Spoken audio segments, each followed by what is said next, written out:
As I say, we were starting our run in. And what was the target then? Leipzig. Oh, yeah.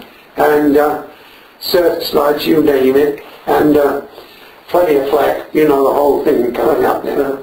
And full of cloud at that time. And very dark.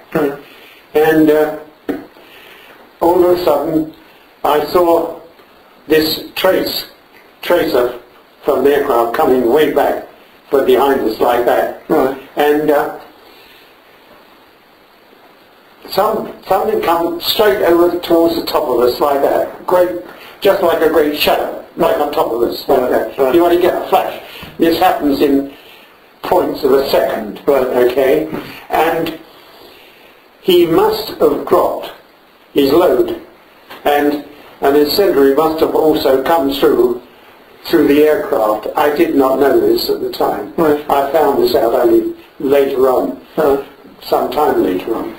And but at the same time, what I didn't know was a night fighter came straight round at us like this, and he did a typical, he must have been a cat's eye night fighter. Right. That is one that drops from about 30,000. Right. Okay. And what he must have done was... Drops right down? He's a cat fighter because he's over the top like this. Right. He follows our contrails along, which is quite easy. Were you giving up contrails? We always give up contrails, you can't avoid it. It's freezing in the dark. Oh, yeah, right. Okay. So he swooped down, bombed through his other aircraft at the back, he must have done, fired, hit it like this, spun round, and in that second he suddenly found he was on top of us. Right.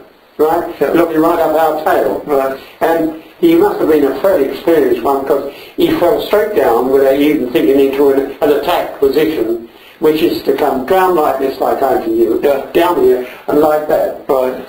And his nose come round, and then he come round like this. I yelled out, "Fight up there!" That was all. Yeah. And I turned as I did it. And he opened, there was these great lances of fire at the side here, and he must have been so close, and then he peeled straight off. Right. The reason he does that is because he's too close to the aircraft. We could almost felt like shaking hands with him, like that, and all fairly fast. Do you know what kind of aircraft it was? No idea at all. It's absolutely dark. Right. And you begin to know when you've had a lot to deal with these sort of things. And he swung straight off so that if we did blow up, he doesn't go with us. Oh, yeah, right. Yeah. Got it? Because he will. Yeah. I mean, you just take him with him. Yeah. And he was gone. Yeah.